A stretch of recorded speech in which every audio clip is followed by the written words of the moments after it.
It happened by accident, on Christmas Eve of all nights. I stumbled onto a hidden family group chat called Family Ranking. That's where I saw my name, sitting under a category labeled Always Overreacting. Dated March 10th. Right below that, someone had written, "At least he pays the bills." Dad chimed in too. Thankfully, the golden child makes us proud. I didn't say much. Just sent a single text. Appreciate the transparency.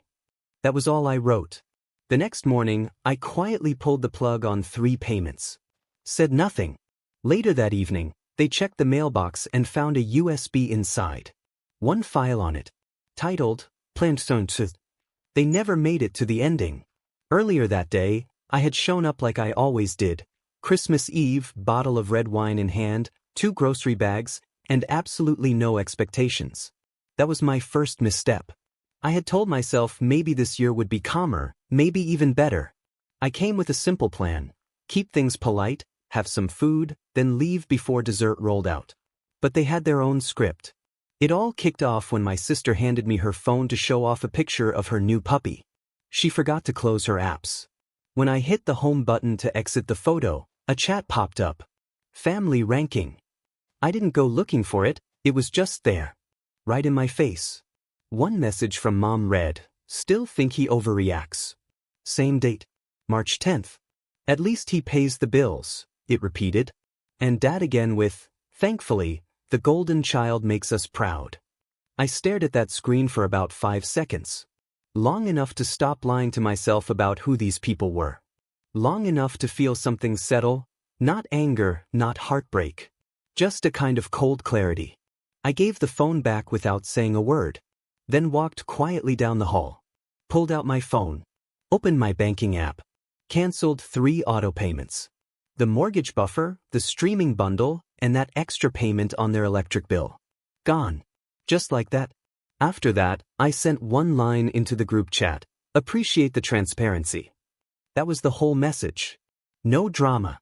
No shouting match. Just a clean walkaway. They never saw it coming. Probably assumed I'd storm off for a bit and be back in time to pass around presents. But by then, I was already out on the road, pushing through black ice and bumper-to-bumper traffic, thinking about how many years I'd confused tolerance for actual love. And honestly, this wasn't even new. Not really. I remembered dropping $7,500 to cover their anniversary dinner in full. Just one night. Gone. And I remembered the way they laughed when my brother raised a glass and toasted, "The ones who really matter." That one still stung. I remembered how I got pushed out of Christmas dinner last year because the neighbor happened to be alone that night. Or the time $9,800 hit my card for my sister's wedding and I was told I should feel useful. And still, through all of that, I stayed. I kept showing up. Helping. Being dependable. Reliable. I kept believing that if I just gave more, worked harder, earned more, then maybe I'd finally be seen as valuable. But that group chat? It spelled it out. My worth was never about me. It was about what I could provide. I wasn't a person in their eyes. I was a service. A wallet. A failsafe. So I pulled away. The next morning, I mailed them that USB. No return address. One file. Titled, Play_me_last. It was a recording of my screen.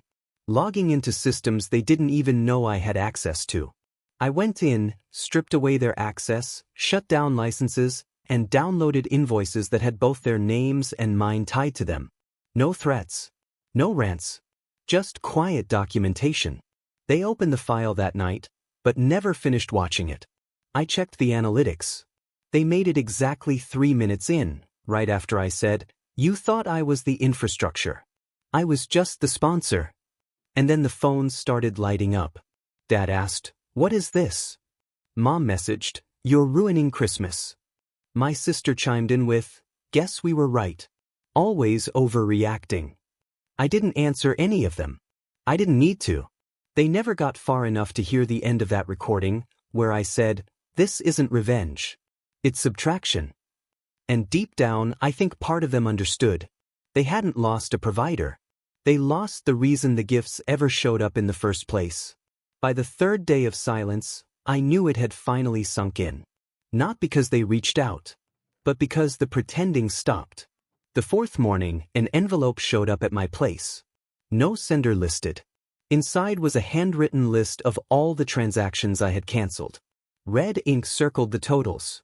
Next to one, someone had scribbled, "We relied on this." Below it, in another hand, a message. "You've made your point. Enough." They still thought I was making some kind of statement. They didn't get it yet. I wasn't just cutting off the payments, I was dismantling the whole system they'd quietly built around me. I didn't bother answering. Instead, I opened up the family's shared cloud account. Deleted my business logins. That account held everything. Their backup files, home security footage, even my sister's wedding videos. I wiped it all in 2 clicks. Then I accessed the Wi-Fi controller. Shut off every device marked parent_room, kitchen_echo, and goldenchild_office. Smart locks, thermostats, router controls. Gone. I erased every trace of my involvement. Then I locked them out of the admin account and left a single note: access removed. Ask your favorite child. At 9:17 p.m., everything finally blew up. My phone lit up. The group thread was back. There was a screenshot. A folder. Its title? Backbone. It was mine. Somehow they had found it, probably on one of the old shared drives I forgot to lock. Inside was everything: receipts, wire transfers, contracts. A full archive of every dollar I had poured into that family over the last 7 years. And right next to all that, a spreadsheet with tabs named after each of them. Every favor, every dime, every time I bailed them out. All of it carefully logged and itemized. I had originally created that spreadsheet just to keep track of everything. Nothing more. But in their eyes, it had become a weapon. And honestly, maybe at this point it was. Then came the flood of messages. Mom asked, "How long have you been keeping score?" Dad sent, "This is sick. What kind of son does something like this?" My sister jumped in, "So what? Now you think you're better than the rest of us?" I just stared at the screen for a moment. Then I hit reply all. You kept receipts. I kept records. The only difference? Mine didn't come with a single thank you. I sat there and watched the typing bubbles appear, then disappear, over and over again. 10 minutes of hesitation, of trying to figure out what to say. And then it dropped. Dad messaged me directly, bypassed the group chat. "You've embarrassed us enough," he wrote. "But know this, if you ever share this with anyone, we'll take steps to stop you." That was the moment the mask came off. Right there in that message, they finally said what this had been about all along. It was never about love. Never about family. It was about control. So I opened a fresh email. Attached the entire folder, everything. Sent it straight to my lawyer with a subject line that simply read, "Backup plan. Just in case." Then I did one last thing. I exported the entire family ranking group chat, timestamps and all, into a neatly formatted PDF. I titled it Legacy. I haven't hit send. Not yet. But now that file lives in 5 different drives, each one encrypted, each one set to release automatically if anything, and I mean anything, ever happens to me, my accounts, or the last piece of property I purchased under their name. Let them sit with that. Let them guess. Let them sweat it out. They wanted to assign me a rank? Let's see how well they do without the foundation they've leaned on all these years. I didn't respond to any more messages after that. I just sat alone in my apartment while the streetlights outside cut through dusty old blinds. I wasn't waiting for an apology. What I needed was clarity, boundaries. And I'd already mapped out the whole plan, down to the minute. This was the final phase. I'd started executing it 3 days before.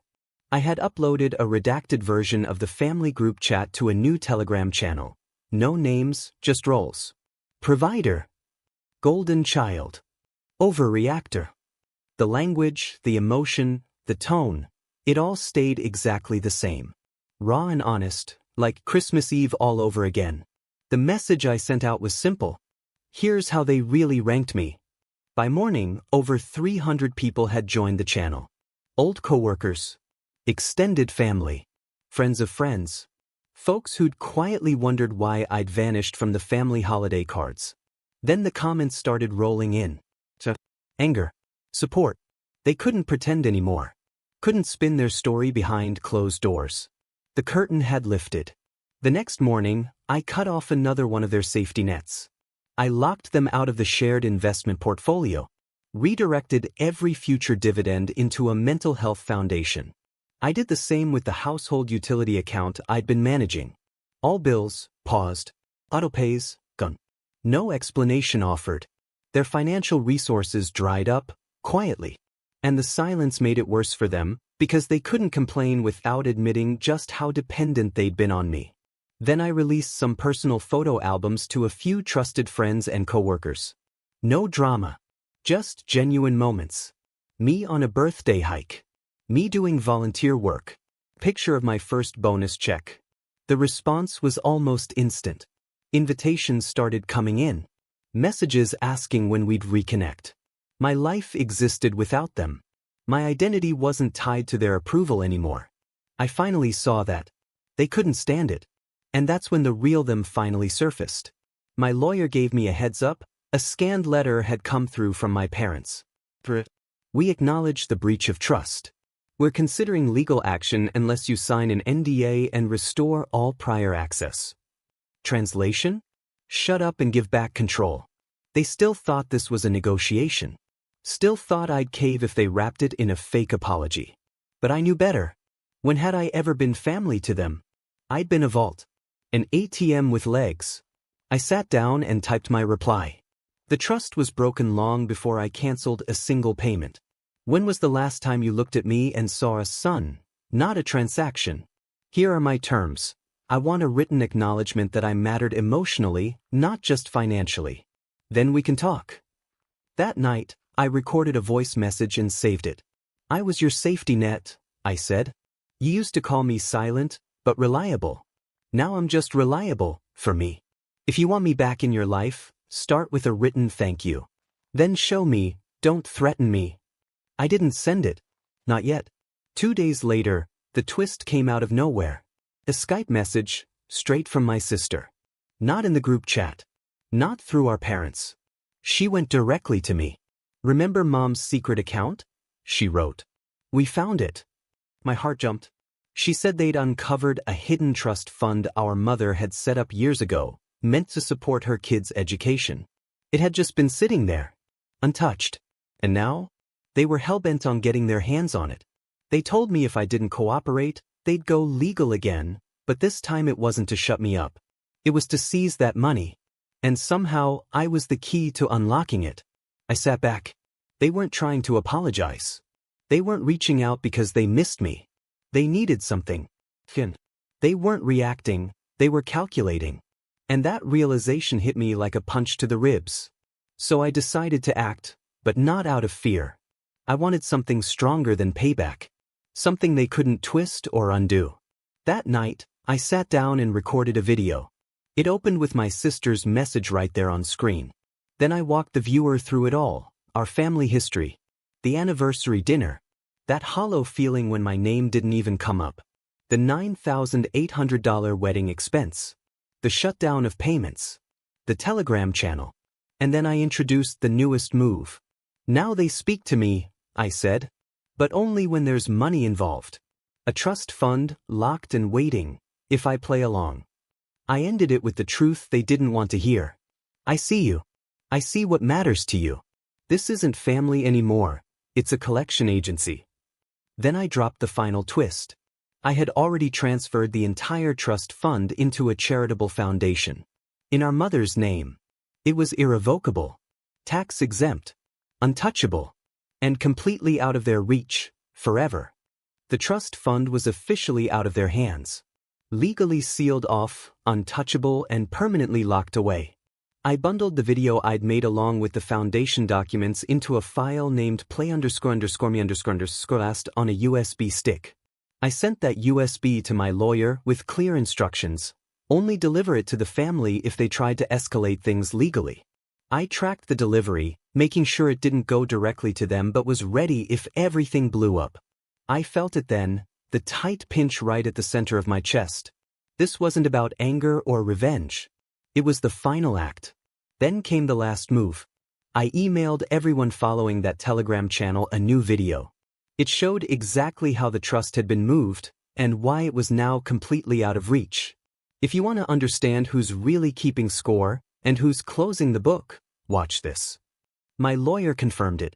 Everything was legal, binding, and irreversible. Of course, they started calling.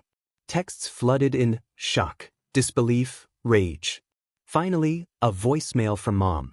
"We always thought you'd come back," she said quietly. "We were wrong. The money means nothing if we can't trust the man behind it." I never answered. The truth was simpler than that. One night, I stood outside their house just to see. A few lights still on inside. No car with my name on it in the driveway. No payments being made. No invitations sent. But I wasn't mad anymore. Something inside me had shifted. I understood. Self-respect isn't built by holding up what others create. It's built by tearing down the cages that kept you trapped. I walked away. Phone silent. Accounts closed. My name wiped clean from their ledgers. I kept the trust fund, my mother's legacy, but now it was guided by my values, not theirs. To the world, I was just a man. They lost a placeholder. And that ledger? Finally balanced. This was more than a twist. It was the truth laid bare, control taken away, and a new foundation built on gratitude and freedom, not on using and taking. If I ever decide to release that USB video, I've already got the title. Legacy and Liberation. Not a weapon for blackmail, but a symbol of peace. I carry it with me, unopened, waiting for the day I no longer have to remind them who I am. No yelling. No threats. Just a man claiming his worth and closing a chapter on his own terms. They didn't take that silence well. It started with voicemails. One from Mom, voice trembling, not with sadness, but with pressure. "I don't know what you're trying to prove. Families fight. But family forgives. You're being cruel." Then Dad's voice, sterner. "You've made your point. You've embarrassed us enough. Let it go. Enough is enough. We want this to stop." A game. That's what they called it. Like everything I'd done, the finances, the boundaries, the public exposure, was just some childish tantrum. Not the dismantling of a life they thought they owned. Then came the texts. Dozens of them. Group chats flooded with recycled guilt. "He's tearing everything apart because he's bitter. He's always been unstable. He's not punishing us. He's punishing himself." I didn't reply. That silence spoke louder than any words I could have said because every single message screamed one thing. They'd lost control. Then things escalated. Exactly at 2:47 p.m. on a Thursday, I got an alert. Someone was trying to break into the admin panel of my company's systems. 3 failed login attempts, all traced back to an IP address 2 towns away, their house. They tried to get into the system I had locked down tight. But I didn't panic. Months ago, I'd set a contingency plan in motion. The moment a breach was detected from their IP, an automatic message fired off to every client I'd ever referred them to. "This account has been flagged for unauthorized access attempts. If you receive any communication from the following individuals about technical support, please forward it to our legal team." By the end of the day, 2 of their business contacts had reached out to me. "What's going on with your dad's firm? He tried to break into our portal." Something was off. They were being shut out of every professional door they'd walked through using my name. Their reputations, built partly on the free work I'd done, were starting to crumble. And still, they pushed harder. Friday morning, I woke up to a voicemail from my sister. "Just admit you liked being the hero. The second we stopped praising you, you cut all ties." But I didn't burn any bridges. They dismantled them. I just stepped away. Then came the final mass drop. A message from Mom, this one different. "Fine. You win. The house is in foreclosure. Your dad's being audited. Your sister's lost her scholarship. You happy now?" And then the final stab. "This family is broken because of you." I stared at the screen. For a moment, something old stirred inside. The boy who once wondered if he was really the problem. But that boy was gone. So I forwarded the message straight to my lawyer. Then sent one last text. Stop contacting me. From now on, all communication goes through legal. You don't want me back. You want access. I turned off my phone. 2 days later, they showed up. No call. No warning. Just there. My sister, full drama mode. Dad pacing like a lawyer preparing for court. Mom clutching a folder, probably full of proof. They labeled me unstable. But I didn't open the door. Maya did. She didn't let them in. She just said, "He's not your fixer anymore. He's not your scapegoat. And he's not available." My dad tried to push past her. She stood her ground. I watched from the hallway. My hands weren't trembling. My voice didn't catch. I was completely still, calm, steady. Their tone shifted, going from asking to demanding. And then Mom finally broke. "If you don't come back, we'll make sure everyone knows what you did. We'll rewrite the story. We'll tell our side." And then Maya smiled. He already told the story. And people believe it, because it's true. They left. No apologies. No attempts to understand. Just fear. Fear that the story was no longer theirs to control. And it never would be again. They thought it was finished. They figured my silence meant I'd cooled off, that the fire had died down. But what they didn't realize was silence wasn't surrender. It was a setup. 2 weeks after they showed up on my doorstep, I published the file. Not to the family. Not some angry post born from rage. I did it methodically. Carefully. I called it a record of care. I sent it to 3 places. Their local community Facebook group, the one where they liked to pretend they were pillars of generosity. The alumni board of my sister's college, where she was applying for an assistant position. And a journalism contact in town who owed me a favor. Inside that file were all the pieces. Bank transfers spanning 7 years. Screenshots of the family ranking chat. Transcribed voicemails. Failed breach attempts. The recorded message where Mom said, "This family is broken because of you." And finally, the paperwork proving every cent of the trust fund had been legally redirected. I ended the file with one line. They call me dramatic. I kept receipts. The reaction was nuclear. Within 24 hours, the Facebook post had over 1,200 shares. Comments poured in, old neighbors, former teachers, even people I hadn't spoken to in years. I always wondered why he disappeared from family events. This is heartbreaking. But so powerful. If this is true, they owe him everything. Even the journalist reached out. "Would you go on record?" I declined. The facts were enough. No interviews. No profiles. Just the truth. My sister's job offer got pulled. Not because I asked for it, but because the hiring manager read the chat where she laughed about using the loser brother. My dad's firm started losing clients. Quietly. One by one. The kind of cold, professional walkaway you can't argue with. Mom tried damage control. She posted a long Facebook essay about private family drama twisted by a misunderstood son. Her post was ratioed within hours. Someone even linked the file in the comments. The top liked response. Troubled? Just finally done. Then came the ripple effect. I started getting emails from strangers. One woman in Nevada wrote, "Your story made me confront my own parents." A man in Toronto said, "I forwarded your file to my therapist. We're working on my guilt now." Another simply said, "You gave me permission. Thank you." I never replied, but I read every message. For once, my silence wasn't loneliness. It was connection. They couldn't spin the story anymore. The golden child wasn't golden. The martyr wasn't dramatic. And the one they rated 3 out of 10? He just showed everyone the scoreboard. Here's the irony. I never wanted to destroy them. I just wanted them to see me. But when they refused to look, I showed everyone else. Now they can't look away. They showed up one last time. No warning. No lawyer. No games. Just 3 people on my front porch. Mom in a long coat, like she was headed to church. Dad wearing the same blazer he'd worn to court. My sister clutching her phone like it might shield her from the truth. I didn't open the door right away. I stood behind it, watching through the peephole. They didn't knock. They just stood there. Still, rehearsed.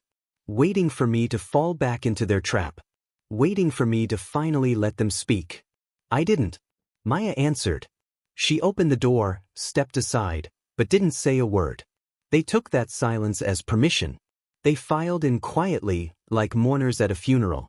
Only they didn't realize what was really being buried. It was their relevance. Dad cleared his throat first, like always. We made mistakes, he said. But families work through those. He looked at me like he expected a handshake. I just stared back. Mom followed. You heard us, she said. But we understand now. We know how much you did. How much we depended on you. Then, carefully, she added, we want to rebuild. But as a family. Not with the whole world watching. They didn't want peace. They wanted secrecy.